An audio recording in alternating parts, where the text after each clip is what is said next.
دربار علامہ کا، یہ وہ تھا جو علم کے جگر میں اترنے والا تھا۔ ہمارے مولوی صاحبان تو مسجد کے محرابوں میں کھڑے ہو کر اذانیں دیتے ہیں، بڑا جوش آتا ہے کہ جناب ہم مؤذن ہیں۔ یہ اقبال جانتے ہو کون تھا؟ یہ وہ تھا، مسجد تو مسجد ٹھہری، اس نے یورپ کے کلیساؤں میں اذانیں دی تھی، دی اذانیں کبھی یورپ کے کلیساؤں میں، کبھی عرب کے تپتے صحراؤں میں۔ وہ علامہ کیا کہتے ہیں؟ حضرت خاتون جنت کی سیرت پر علامہ کا آخری جملہ ہے۔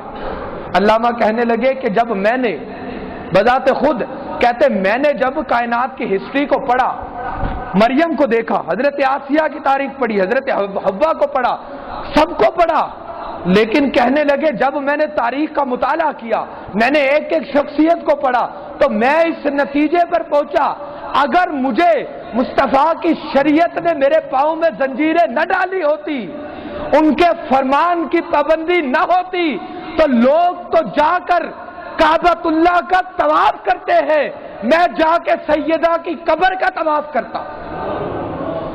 لوگ کعبۃ اللہ میں سجدے کرتے ہیں، اقبال کہتے ہیں اگر مصطفیٰ کی شریعت نہ روکتی تو میں اقبال جاتا اور سیدہ کی قبر پہ سجدوں کی بھرمار کر دیتا۔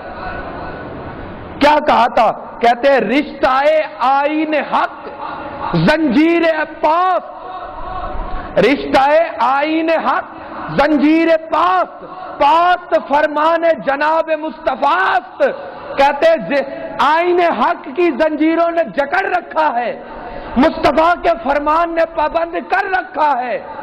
اگر اجازت ہوتی، ورنہ گردے تربتش گردید میں، سجدہ آئے برخا کے اوپاشید میں، اگر آئین کی زنجیریں نہ ہوتی، مصطفیٰ کا فرمان نہ ہوتا، اقبال خاتون جنت کی قبر کا طواف کرتا اور وہاں پر سجدوں کی بھرمار کر دیتا۔ فرمایا یہ خاتون جنت ہے۔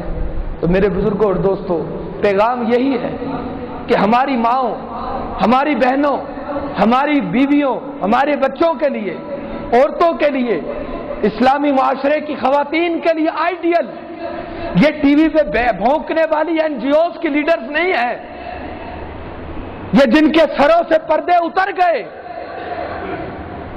جنہوں نے کہا کہ پردہ عورت پر پابندی ہے، یہ وہ رقاصائیں عورتوں کی علمبردار نہیں ہے، عورتوں کے حقوق کی نگہبان یہ نہیں، عورتوں کے حقوق کی نگہبان خاتون جنت ہے، ان کی سیرت ہے، ان کی آئیڈیالوجی ہے، ان کی فلسفی ہے، ان کی تعلیم ہے۔